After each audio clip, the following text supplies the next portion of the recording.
You got to sit right up there and hold it. My mask is on inside. Oh, thank you. You want me to? Hello, Stephen.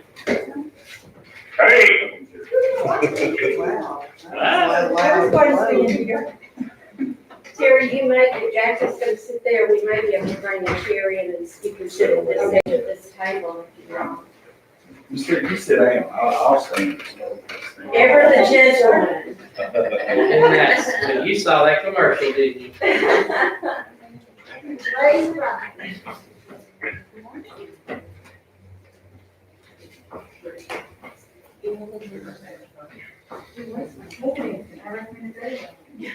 Well, our cool weather hostess. Oh, What? no. The cool weather's not coming, Oh. but neither are the two hurricanes, so that's, we'll take, I'll take that. I'll take some more heat over that, Any day. or at least those two aren't coming. I think the weather's not in those other ones. Like, No. Good morning, this is Sandra. Hi, Sandra. good morning. Okay, the hour has arrived. It's 9 o'clock according to Verizon time. We're going to go ahead and call this meeting of the Tyler County Commissioners Court to order. Let the record reflect that a quorum is present. This meeting has been duly called in accordance with the Texas Open Meetings Act. This is a special agenda item. Gentlemen, do you wish to move forward with our usual and customary order with the invocation and pledge, or do you wish to suspend that and just move right into our special agenda items? What's the pleasure of the court? whatever y'all want to do. Your I've pleasure. asked Jackie to do our invitation, so we'll do it. Our most kind and gracious Heavenly Father, we come before Thee, thanking Thee for our many blessings for this county in which we live, and we pray, Father, that Thou would bless those who are suffering in any way that they may be healed. Help us to be able to do our different positions in a job that would be pleasing unto Thee, and we would be able to do the things that Thou would have us to do. And we say these things humbly in the name of Jesus Christ. Amen. Mary? Yeah. Salute, pledge. I pledge allegiance to the flag of the United States of America and to the republic for which it stands, one nation, under God, indivisible, with liberty and justice for all. Thank you, Mike. Thank you, Jackie. Okay, item 8 on our special agenda is for minutes from the previous meeting. I believe, Donnie, you had sent out 2 sets of meetings. I did. Minutes, didn't you? Okay. Do we do public comments first? Oh, sorry. That's Yep, okay. yep, you're exactly right. Sorry. Okay, did you have anybody sign up? We do, Judge, we have 2. Okay. The first one's Kate Timmy. All right. Do you want me to let you know which item she wants to speak to, or? Okay. Yeah, please. And then we have Jacob Spivey. I'll do whatever you need. Yeah. All right. So we're in public comments, and Kate, you have the podium. Thank you. As you know, my name is Kate Tinney, and I am a county employee, but I'm here this morning as an employee and as a taxpaying citizen, and I speak only for myself, not anyone else. First, I'm requesting an explanation for county taxpayers regarding the process and rationale for the proposed tax rates you are voting on today. Further, I need to speak to you about the budget workshop last week. It does have bearing on what you're discussing today. It was a lengthy discussion regarding the hourly rate of 2 part-time employees in the judge's office. I am one of those employees. The discussion took a turn when an official spoke about the overtime hours I earned. I have the actual text of that here, but I will not read that right now unless I need to. Here are the facts. I worked a total of 17 and a half hours overtime in March and April, not during the summer as stated in the workshop, at a rate of $30 per hour for a total of 525 total overtime earnings before deductions. You need to know, let's be clear, as Governor Abbott would say, those 17.5 overtime hours were earned during the early stages of the COVID-19 pandemic. There was a team that worked at the courthouse almost every day, usually all day, while other offices were closed and officials and staff were working remotely. During that time, I read dozens of emails, hundreds of pages of documents from the president, the CDC, legislators, the governor, Tatum, DECOG, other county judges, constituents, etc. I listened to and reviewed dozens of conference calls and broadcasts, sometimes 3 in a day, and made notes to assist with the processing of information. I assisted with the creation, filing, posting, and dissemination of orders and other documents. Updates and changes came to the county 24 hours a day, sometimes minute by minute or hourly, day after day. Just when something seemed settled, along came another notification that had to be considered and possibly addressed. The demands were mentally and physically exhausting. Unless you were present in this building with this team of people, you have no idea of the intensity of our experience. Those of us who worked so diligently in the early stages of COVID made great personal sacrifices to serve the citizens of the county during a very challenging time. We earned every dollar we received. For this to come into question, I think is shameful. Regarding filling positions with retirees, how do any of you know what a person's financial needs are? I do fortunately draw to retirement, but that retirement does not necessarily mean an adequate income. This is a slippery slope. Are you going to restrict hiring to only those folks who are not retired? Next, I challenge the notion that all support employees are doing the same kind and level of work and therefore deserve the same pay. Do all of your staff communicate with attorneys and high-level officials, review and process legal documents, conduct extensive research and create documents for the court, etc.? Some do, but many don't. Why does it matter if folks work full-time or part-time? Regarding skill sets, commissioners, this is for you. Do your foremen deserve a different level of pay than your roadmen, and why would that be? Could it be a different level of work or skill, or maybe additional responsibilities? I also need to address the rumor that there are 3 secretaries in the judge's office. That is not true. You are aware of the roles and responsibilities of the 3 people in that office. In closing, I challenge all ALL county officials to get past the divisiveness and begin to work together. You all have an obligation to the citizens of this county. Stop placing blame and accept your individual responsibility in a situation. You all have had a hand in what has happened, sometimes by commission and sometimes by omission. If you all need to meet with the mediator every day for a month to get back on track, then do it. To allow this dysfunction to continue is absurd and detrimental to county government. I challenge the Commissioners Court to take the lead in repairing the damage. I further challenge all officials to commit to transparency in decision-making and actions. I believe the court is allowing a few folks to influence your decisions.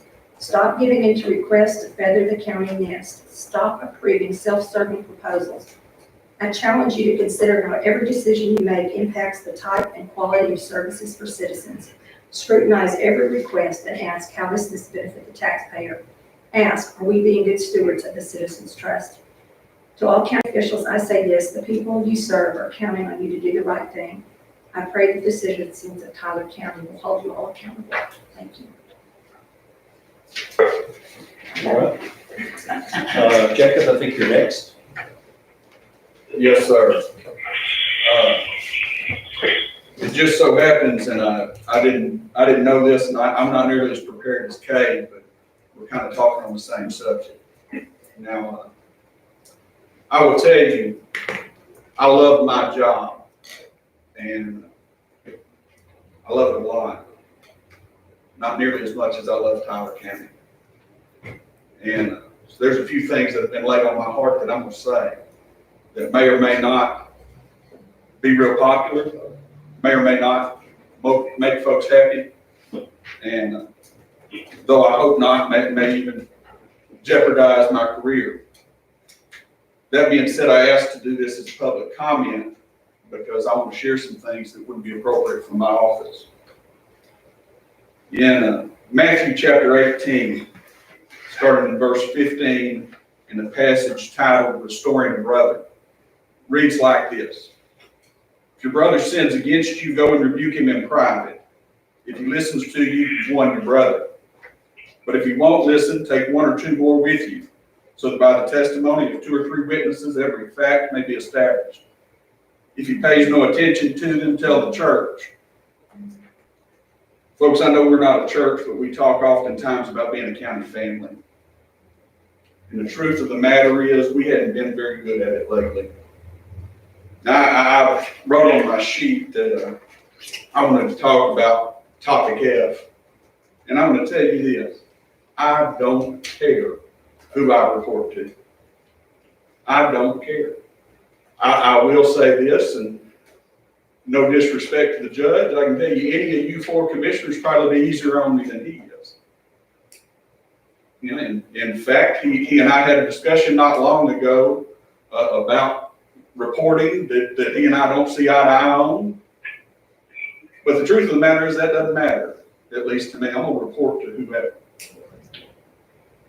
Whether we're appointed or elected, everybody that serves this county ought to be doing exactly what Kay talked about, and that is serving this county before serving anything else.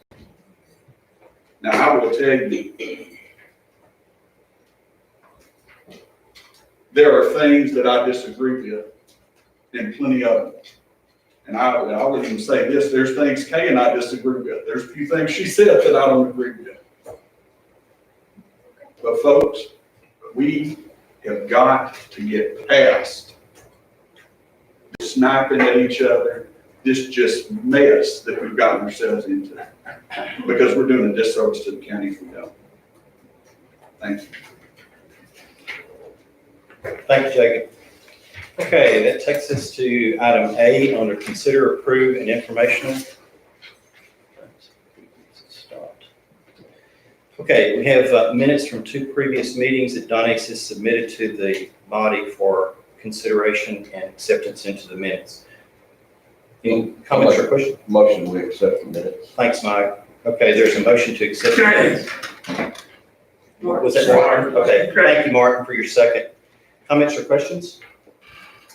My comment to you, Don Ace, is good job. Thank you. Okay. I wish I could get them quick enough for. I think we'll get them okay. You got a lot going on. Yes, sir. Okay. All in favor, aye? Any opposed or abstaining? Martin? Seconded, so they- Mike? And Martin seconded. Martin, second. Okay. All right. Motion carries unanimously. That takes us to item B, and that's the proposed tax rate, which is the no new revenue rate for the general fund. Lynette? Did I see her here? There she is. Hi, Lynette. Hello. Okay. You have that information for the court.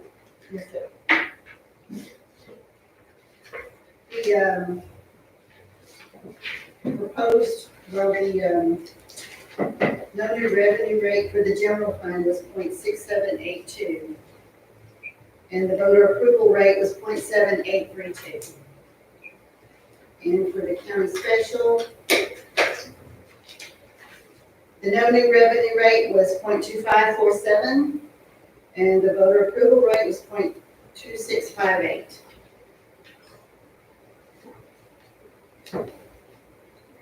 And that is the rate that will generate approximately the same amount of money as last year. You know, the revenue rate. Okay. So the report has been made. Chair will await a motion. I'll make that motion. Stephen Sturrock has the motion. Second. Mike has the second. Comments. A pretty significant taxpayer asked me last Friday, how much does the county actually hold in reserve? And I said, gosh, I don't know. Can somebody answer that question? Because I truly don't know what that is. How much do we have in reserve? Anybody know? I can figure it out, but I don't know right at this moment. Before I vote on this, then that's going to be something that I would want to know. I want to understand how much we actually have in reserve. I've heard it ranges from 7 months to 9 months, and it would just be good to know. It's approximately 7 months. It's approximately 7 months, okay. Which would be approximately how much, Leanne? Yeah, we spend a little over $1 million a month, so we have a little over $7 million in, Okay, so we have about $7 million in reserve. All right, not including investments. not including investments. Thank you. Thank you for that, Leanne. Okay, that helps. All right, any other comments or questions? Are you ready for the question? Are we voting on just B, item B, or C, We're voting on B right now, Martin. Just item B, okay. which is the general fund. Okay, so we have a motion with Steve, second by Mike. We've had comments. All in favor, aye. And opposed? The chair votes in opposition of the proposed rate based upon the $7 million we have in reserve. Judge, I didn't hear Martin. Martin, are you voting also? Yes. Okay, you're voting, your vote yes? Yes. Okay, so for, Hey, excuse me, Judge, uh-huh, before I vote, I have one question, if you don't mind. I know it's out of order. okay. Item I, is that included in the budget that we're voting on here, or tax rate on here? I didn't understand what you He said. wants to know if He I is says included. it's item I included. That's about the password. Somebody else is gonna have to speak to that. I don't know that question, Martin. If we're voting on the 2020. The funding part is. It would be. That's my, I'm voting no. Okay, so it would be 3-4, 2 against. Now, that takes us to item C, which is the proposed tax rate for the county special. You've been presented with the information of the no new revenue rate of 0.2547. Now, is there a motion? So move. Thank you, Mike. Second. Thank you, Stephen. Okay, comments or questions? How much do we actually have in reserve in county special combined with all 4 precincts, would be my question. Leanne, do you have that? I don't have broken down. Okay, does anybody know? Anybody have any idea? Stephen, you've been studying the budget. Do you have any idea? I think there's about 70,000 in mine. That's the only one I keep going with this mine. Okay. Gentlemen, did either, you know? I don't do No. it. I don't know. Okay. Do you know how much vote we have? Well, we played with it a lot, about, is it 6? I think it's like 500 or something. 500 something. Okay, 500 plus. Thank you. Martin, do you have any idea? I got it, but I don't know about anybody else. I'm not understanding. He said he knew how much he had, but not anybody else. Okay, and how much do you have? Around 400,000, maybe 400,000. Okay. And, Not enough to buy a maintainer. I'm sorry? Not enough to buy a manufacturer. Okay. And Mike, do you have a I'm gonna guess somewhere in that ballpark, probably. 400,000? 400,000? Okay. Okay. So cumulative, we have over $1 million. Let's see, looks like 8, 9, 10. $1,370,000, just a rough guesstimate. Okay. Judge, that doesn't include investments. Do you have an idea, Leanne, of what you're managing in investments? Probably 1.5 million. Okay, County budget. thank you. So that would take us to $2.8 million in special. Would it take, is some of that money that we're talking about, this reserve money that you have invested? No, So, I mean, it wouldn't be added to is that, I wasn't including, in your figure that you said, I didn't include my investment. So whatever you got in your line item now is that, my investment. It hasn't been happened before. I got it.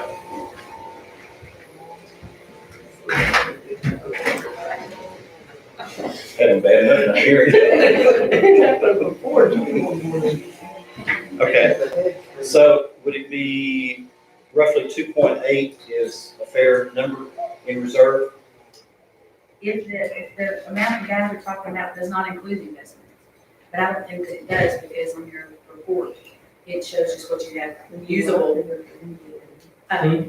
I figured is that you did. Yes, it did. So maybe it does. And I for sure. When I did mine the other day, it included the investment, I think. And excuse me, sorry. Okay, so we're somewhere between 1.3 and 2.8 million dollars in total reserve for the special fund. Thank you. Any other comments or questions? Okay, all in favor, aye? Okay, it's unanimous among the commissioners and the chair will vote no. Item D is the proposed rate for the hospital district. And Lynette, you have that information for us? Yes, the hospital district, no new revenue rate is 0.2294, and the voter approval is 0.2632. And again, the no new revenue is, will bring in approximately the same amount as last year, Okay, What was the voter one? 0.2632. so the request is for the 0.2294, Yes, sir. the effective rate, okay. I mean, no new revenue rate. It's gonna take us a while. I'll make a Okay. motion to approve. Thanks, Mike. Thanks, Stephen. Okay, comments or questions? All in favor, aye? Okay, and it's unanimous. That moves us to item E, and that's yes, I'll be yes, unanimous. Okay, item E is the transfer of the oversight of the county, the courthouse remediation and rehabilitation project to Commissioner's Court. Following the budget workshop of last week, I received this from Kay, who, as you know, is the coordinator of that particular project. She said, Judge Blanchett, I spoke to you a few weeks ago regarding my desire to take some time off to rest and refresh after many months of dealing with COVID, the courthouse remediation project, the library and museum, budget, many daily tasks related to the responsibilities of your office. However, in light of recent events and the current work environment in the courthouse, I feel that it is appropriate for me to take a different action. I hereby submit my resignation for the position of Special Projects Coordinator for Tyler County, effective at the end of the day on Friday, October 2nd, 2020. I have not yet decided when to activate my retirement through TCDRS, but I will be in contact with HR to make those arrangements at a later date. I have truly enjoyed working with you and the two ladies in your office. Personally, I've been blessed and am a better person for the time spent with you all. Further, I've learned much about county government, some of which is wonderful and some of which is not. I sincerely admire your efforts to provide leadership, as is the responsibility of the county judge in challenging situations where it appears other voices are controlling the thoughts and actions of many of your fellow officials.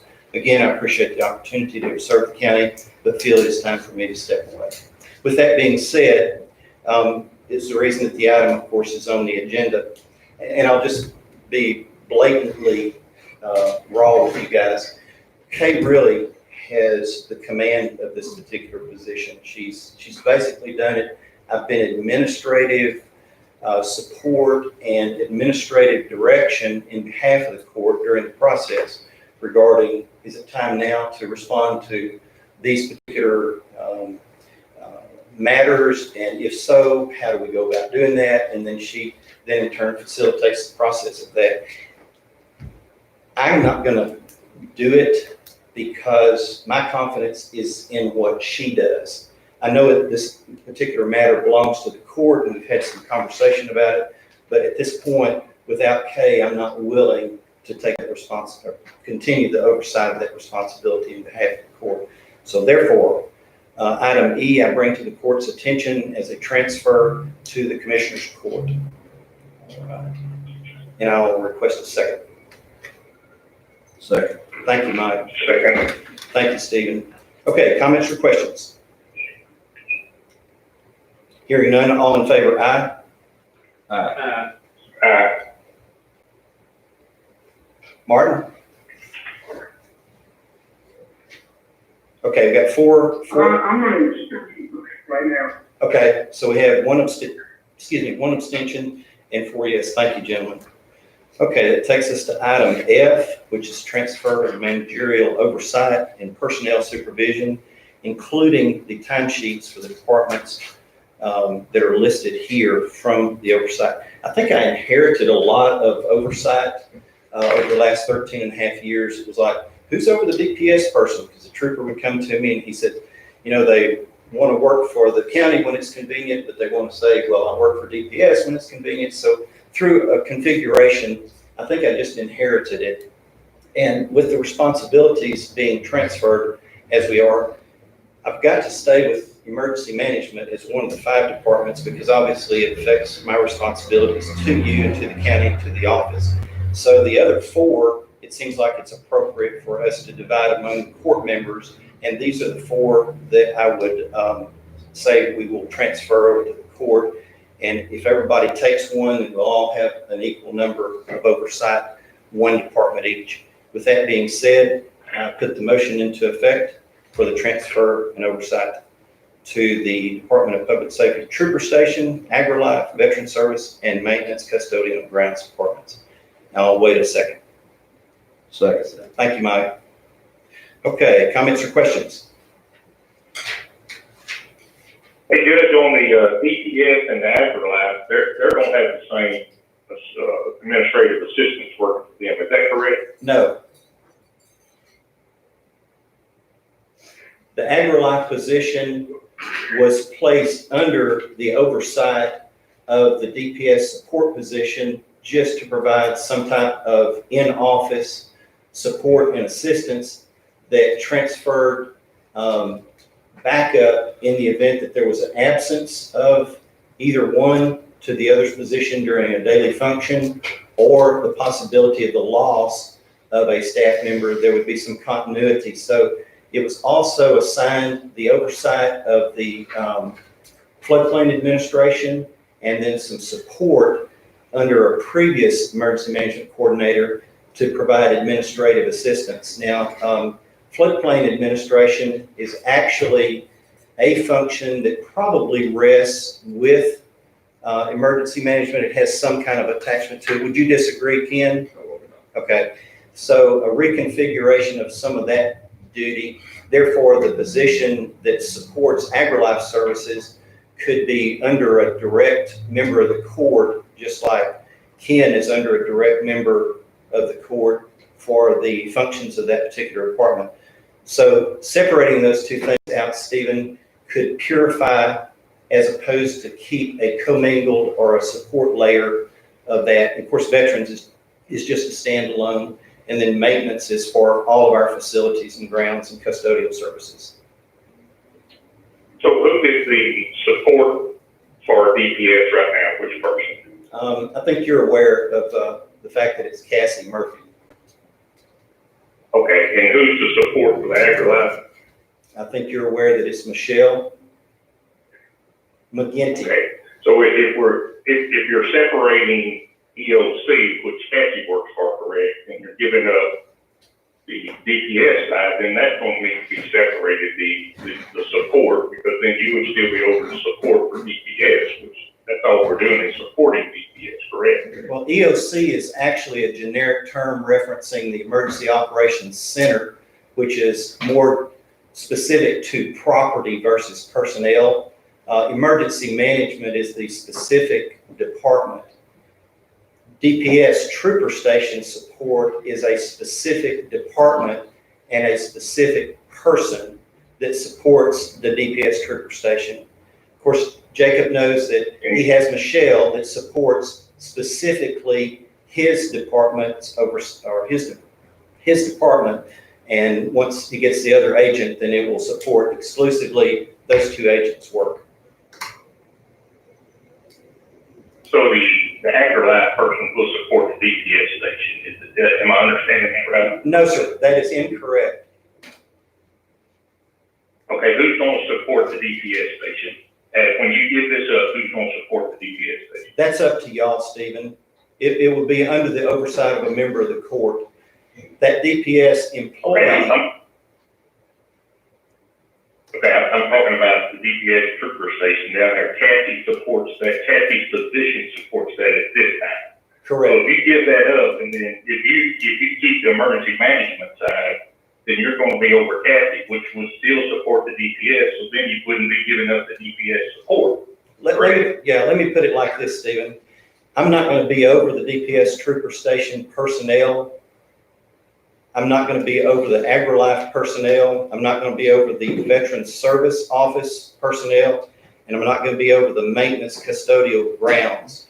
I'll keep that one position of emergency management, which is just inherent with the office. But whoever of the other 4 members of the court will simply be the person who's responsible for the timesheets, for all of the supervisory oversight, will be transferred to divide among the court. Right, but somebody's gonna have to support the DPS trooper station, and right now there's no one to do that because Kathy does that. But you're keeping Kathy's position at emergency management and not at DPS, so we need to find some way to support the DPS station, either through the AgriLife person or through the Veteran Service Office personnel, one of the two. We have some additional monies inside of emergency management that we do not expense to Ken because he is agreeing to serve as a flat rate per year, not necessarily a full position with benefits that have overtime opportunities associated with them. We can have that conversation. Ken is he is different than what his predecessors were in that he handles a lot of his own. The purpose of having Cassie assigned to that previously was because of some administrative support that some of Ken's predecessors need that Ken doesn't necessarily have to have as much of. And we can figure those mechanics out underneath emergency management with the budget that we actually have. So what I'm saying is, Okay, the primary responsibility of Cassie is to serve the DPS trooper station. We have asked her, and she was willing in times past, to take on some additional roles. But I'm suggesting that in separating this out, we can purify it to where AgriLife has its own single person and no departmental crossover backup. But that's up to y'all. Y'all can figure that out as far as how you want to configure it. I just did it like that because there's vacations, there's sick, there's different types of needs that exist, and because the offices are side by side, they could simply serve in a support type of capacity in the other one's absence in order to maintain the continuity of county government that could possibly be interrupted by sick or vacation or whatever schedules. right, so right now, the emergency management has $61,984 in assistance and part-time and overtime monies. The AgriLife and DPS, that would become, DPS actually has 0, but AgriLife has 30,600 in there in support of the assistant to DPS, to AgriLife, which supports 2 people. So what I'm concerned about is if we separate the emergency management and DPS, then the emergency management person is not going to be doing the DPS stuff anymore. So we're going to either have to, and I think we can do it out at $62,000, is fund a position for emergency management and then roll the rest of it over into the AgriLife, which will also support the DPS people out of that same office, or either make a separate DPS part-time person, however we do it. But there's enough money there to do it without adding any to the budget. Just need to move stuff around. The emergency management has not used any of the $25,000 in the last 2 years in any overtime or part-time work. We could roll all of that over, leave $40,000 into emergency management. That would give the full-time person and a part-time and some overtime money, about $9,700, and then roll the rest of it into the AgriLife and DPS side. We could keep those separated from the emergency management, which you're over, and then that would give a 24-hour time frame for 52 weeks for a part-time person, and then enough time, 16 hours of 12 weeks to cover any sick or anything, vacation, that would be that person's time off.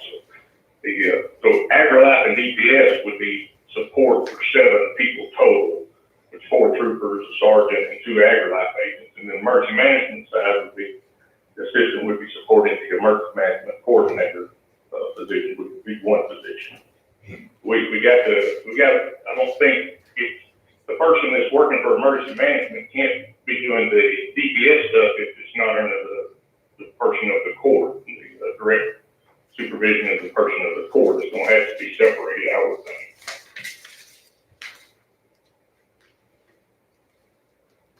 Stephen? Yeah. Jacob is offering to give some commentary. Is there any objection of the court? Hearing no objection. No. Jacob? Okay, so speaking to the agri-life position, and I will just kind of, I don't want to speak for Ken, but I just speak for, kind of the management of our building. There has never been an issue, and I've visited with several of you as court members, there's never been an issue with Michelle handling floodplain management as well as the extension duties.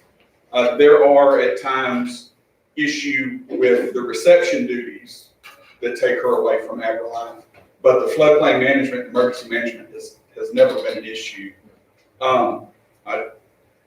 And speaking from the position that most extension offices, their support person is under the oversight of the county coordinator, which is an internal term within agri-life, which would be me, who then reports to an elected official. In the last 6 years, and I don't want to speak on behalf of Judge Blanchett, in the last 6 years, there's not been a whole lot of issue with the fact that they reported to the official rather than to me, except that when I went to do annual reviews of that position, I didn't do them because I didn't have oversight of that position. That being said, and like I said, I'm going to speak for Ken here, I would feel if y'all are discussing moving a position around, Ken having an emergency management person or assistant that did the reception duties, if we were going to add a position, or, if we were going to divide these out in such a way that a new position was needed, that's what would make the most sense to me from the position of the way the building functions. I do not think DPS, this is my observation, I certainly can't speak to it from an internal position. I don't think DPS can be a shared duty. I think that's a standalone job in what I've observed. I'm not in DPS. Let me see what I've observed in 6 years being in the building. So I don't know if that, Ken may feel totally differently. I don't know. Let me just add to what Jacob is saying. There is a dedicated line 3310874 that is emergency management. So the staffing of that phone is shared between Ken, if he's there, Cassie, if she's not on the other line, Michelle, if she's not on the other line. So they just know to answer the phone in behalf of emergency management. So it's been shared and consolidated in order to minimize the amount of overhead by personnel. So the configuration of conjoining them together has been to strengthen the existent positions and office that's there, that to preserve having to put another, say, receptionist on. But y'all can figure that out as far as what makes sense to y'all from a structural standpoint. I'm just saying, I'm not going to sign off on the timesheets, be responsible for the personnel or any kind of the direct budgetary guidance for any of those 4 positions any longer, but I will keep, Kay has a question of contribution. Any objection to her addressing the court? Please. I just want to speak on behalf of the Veteran Service Office. They don't know that I'm doing this, but having worked there for a year, I have a pretty good sense of how it works. And it really is a wonderful thing to have that first level of receptionist there, so that when the veterans come in, there's someone to greet them. There's what Michelle always does is she calls back to the office to let them know who is there, gives the Veteran Service folks a moment to pull a file, or Michelle to know, there's somebody back there, please have a seat. So just speaking on their behalf, a receptionist is really important for their functioning. Their phone calls do come directly into their office, so no one has to take those phone calls. Okay, thank you. FYI. All right.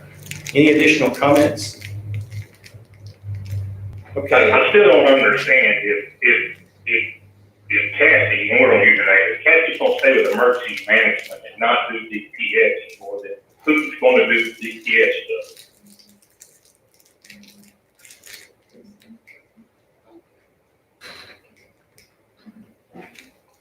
We'll just have to figure it out. Okay, so there's no one, well, but that's what we need to do is figure it out, and there's money in the emergency management to have at least a part-time person to do that. There's not enough money for a full-time person, I believe, but there is enough for a part-time person. But, I mean, if we're dividing it up, and there's nobody to take the DPS trooper station, we got to figure it out. Stephen, I visited with the sergeant last week to get an understanding of how much workload that his trooper station needs. And whoever it is that among you chooses to oversee that, you might want to have that conversation with him.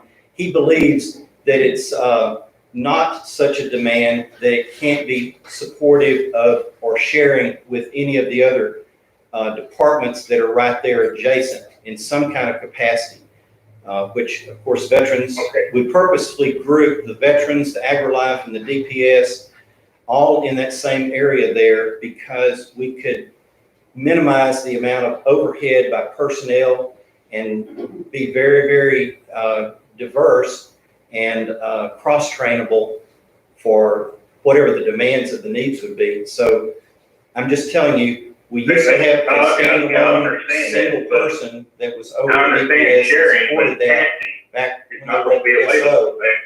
So when we transferred that over to emergency management, we saw an opportunity to combine that and strengthen it by putting emergency management in there, as well as the AgriLife, moving them from the front of the building back to the back, and then put veteran services and conjoin all of those again for what I previously had mentioned. Right, yeah, and that worked fine, but now the emergency management's gonna be totally separate from that. You're gonna sign off on that person's time sheet, which that person's not gonna do anything for DPS or the AgriLife or the veteran service. Because they'll have someone else over them telling them what their responsibilities are. Well, it seems kind of simple to me because we commit to the DPS and their trooper station a support personnel that's paid for by the county. If there is a supplement that we can figure out through the court, and we can because we have been doing it, that is shared money from a line item that moves from emergency management or moves from AgriLife and then provides supplemental type of income, that person is going to answer directly to whichever the one of the officials that's over that. Just like Ken answers directly to me. That DPS support person, prior to its being moved to the building that it's in, and in the part of the building that we're now calling the Emergency Operations Center, it was a single standalone position, as was the AgriLife. They didn't do anything other than support AgriLife. They didn't do anything other than support DPS. Right. Does the sergeant think 24 hours a week will support that? You might want to check. Yeah, you might want to check with him, Stephen. Hear it directly. You don't recall what he told you? Oh, I very adequately recall what he told me.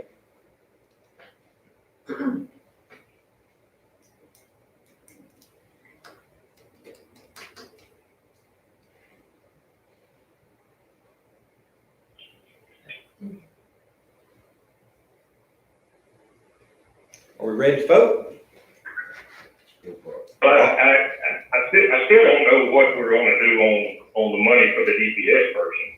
I mean, we need to, I would think we need to put something in place to cover that, so I don't know. I mean, we could transfer $22,000 out of the EOC for a part-time person, but I don't know if that's gonna be enough time or not. Is the transfer at this point of the managerial oversight personnel supervision, including timesheets, and it will go to the court to divide up. I'm not suggesting that we are going into budget workshop on these positions immediately, meaning today. All I'm asking for is just action on the transfer of managerial oversight and personnel supervision of these departments. Yeah, I would just add, we need to transfer $22,000 over to the DPS side to hire a person for that, along with the same, your motion here. Okay. Well, the person is already there that supports DPS. They're already trained. They're already well able to support that. And I'm not suggesting that they're going to be transferred over to emergency management. Hey, Steve, Yes, sir. we can vote on the transfer and this stuff now, and we can discuss the salary situation on we're probably gonna have another budget workshop of some kind. We maybe can work that stuff out, but we don't have it on the agenda anyway, on the money part. It's just transferred. Exactly. That's all. That's all I'm asking. Yeah, Yeah, not adding anything, just transferring. right, Work out the money part later. yeah. All right, we're ready for the question. Okay, thanks, Mike. All in favor, aye? Any opposed? I'm opposed, opposed. Okay. All right, so there's 4 for, 1 against. That takes us to item G, and that's transfer the custodial services to Commissioner's office. Mike, you have that. That's already in, I think we can just not take action if that's Okay. part of the deal up here. Got it, okay. Item H is the deferment of employee 6.2 FICA tax during September 1st through December 31st, and that comes to the court from our county treasurer, Lynn. Yes, sir. I'm recommending that we not defer those taxes. There's too many indecisive reports, not indicating what needs to be done, how it needs to be done, the repercussions that it will have back on the court, the county in the end. I believe we're asking for total chaos if we were to do that. So I'm recommending that we do not defer our taxes. And I will also add, there's nothing to guarantee that these taxes will be forgiven in 21. And so when our employees have to pay double that back from that time period, I think we're gonna see a hardship. Definite hardship. Okay. So, it sounds as if we will take no action, because if we take action, it's to defer the employee 6.2. Am I correct? Well, I thought I could either consider approve, and I need to not. Well, that's what, So I mean, if, we need a motion to bring it before the vote. so well, if there's not if by taking no action means that if we're not doing it, then that's fine, I just need some sort of official letter. Need to not take action. or vote. Yeah, we'd have to approve to do it, but by not doing anything, you probably won't. That's fine. Okay. The request, Leanne, that you sent to Jill was consider deferment of employee 6.2 and, I'm sorry, consider, under consider, deferment of employee 6.2 for the period. It looks like it's worded the way you had submitted it. But what I'm hearing you say is we don't take any action to do deferment. Is that I correct? don't know what the right thing to do is, I'm obviously not You a just don't court want to person. do it. But what I need is the court to say we're supporting my recommendation and we're not deferring those taxes. That's what I need. Okay, By not taking action, by not taking action, nothing will change, which means it will not be, deferred. Sounds good. okay. Yeah, correct. So, no motion, no second, no action. That takes us to item I, and that's including longevity, Aflac reward to employees who meet the current longevity requirements in the 2021 budget starting January 1st. Okay. Let's see, Mike, you got that one. Yes, sir. I'll go ahead and put it in the form of a motion so we can discuss it. Okay. There is a motion. Is there a second? Second. There is a second. Okay. Comments or questions? Okay. Just as a member of the court, guys, and being around between Martin's length of time and Mike's length of time, we pay very respectful salaries. We have a very significant benefits package. We have 7-hour work days because of the 8 to 12 and 1 to 4:30 with the 15-minute morning and afternoon breaks. We do 14 paid holidays, 10 to 15 vacation days, 10 sick days, 3 bereavement days, $9,050 in health insurance, 2.5 times the annual salary is paid by the county or taxpayers for life insurance, and then we pay time and a half or double time for overtime, depending upon what day it is. So it's pretty significant on the benefits package. Since salaries is something that is going, from what I could recall, going to have to underwrite the cost of that, then we are committing something at $30 per month times the number of employees from now on. So you put the benefit in package, and it's like one of my counterparts on the school board says, luxuries once enjoyed become necessities. That's my comment for us to consider. Anybody else have a comment? I think we're making a mistake. I'm not doing this. I know there was the point that Martin had brought up about some of his employees not having Aflac. I'm sure I have some that are the same way.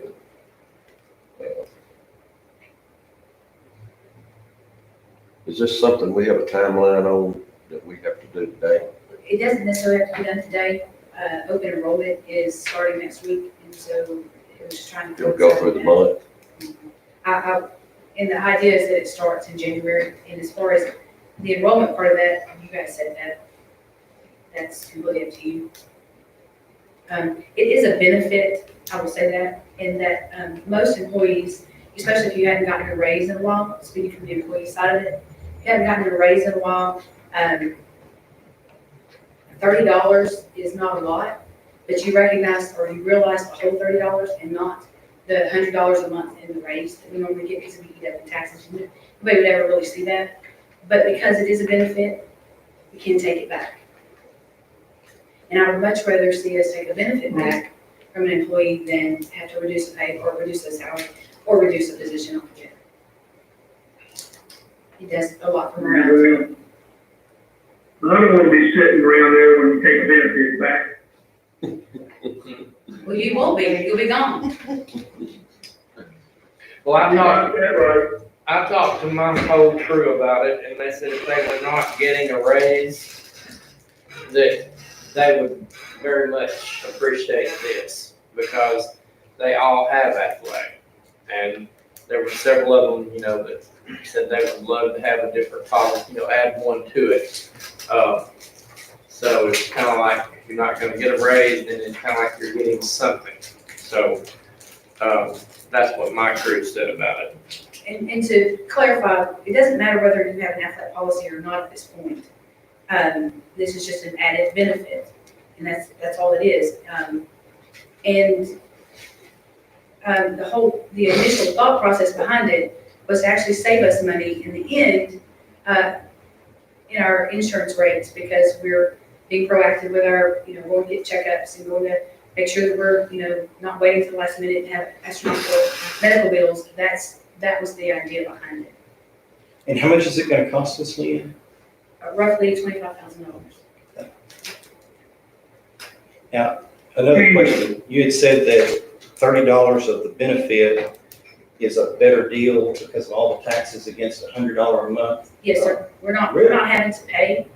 It's pre-tax, so we're not having to pay the employment taxes that we have to pay on the raise. What are the pre-employment taxes or Well, I mean, your employment taxes? federal income tax, your Liability. employee side of it. That's it. Taken out before, they ever taxed their money. Okay. So the net effect is the $30 is a better value and it's less on the taxpayers than $100 of the salary. It's less on the county, in some aspects, yes, Okay. because we're saving money on that income tax that we pay. I have calculated what we've done in raises in the last 12 years, and I've calculated it to a 34% increase from 12 years ago to today. We've had $2,000 flat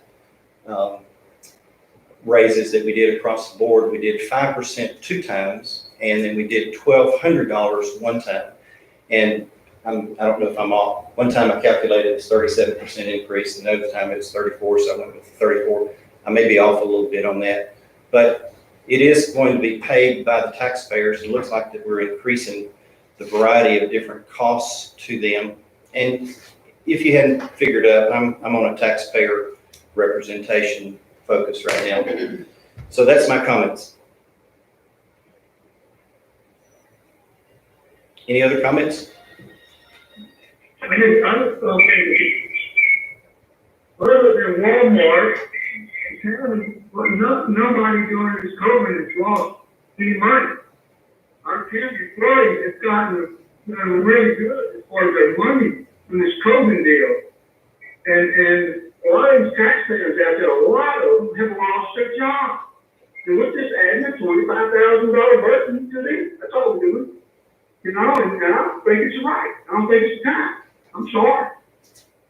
So, y'all do, I mean, we do what we do, so let's get it on. Any other comments? Call the question. Okay, Call the question. okay, all in favor of including the longevity AFLAC reward to the employees who meet the current longevity requirements in the 2021 budget starting January 1st, 21, say aye. Okay, that's 3, 4. Any opposed? Opposed. Opposed as well from the chair, so that's 3, 4, and it will go into effect. All right. Let's see, I don't think we have anything for executive session. And I do have before we adjourn, something to share with y'all. Pull it up. So may I ask a question? There's a question called for? Yes, is life insurance 2.5 times or 2 times? 2, okay, because I was thinking more ago, you said 2.5. I may have. I'm just. I think it's, isn't it double, isn't it double if it's accidental? Okay, 2 times. Okay. All right.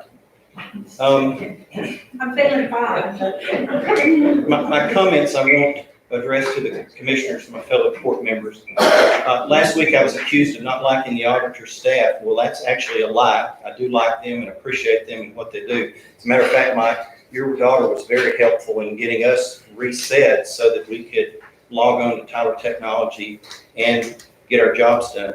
What I don't like is how you commissioners, sheriff, treasurer, district judges are controlled and told lies which you apparently believe.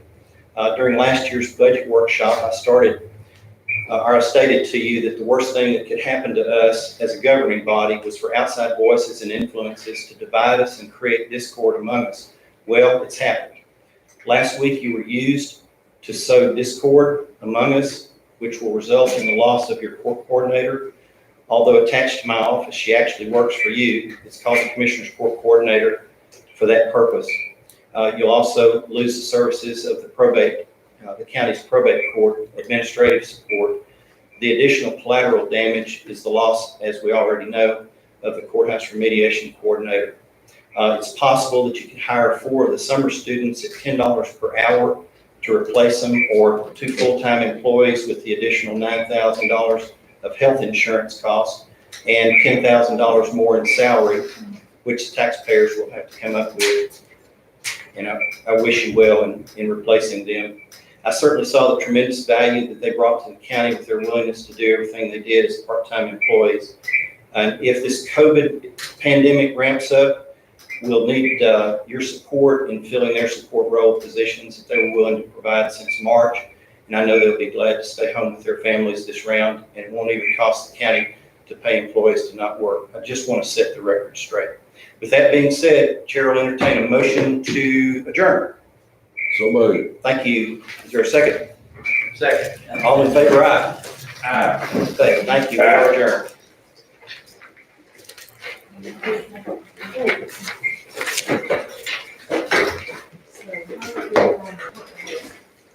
Okay.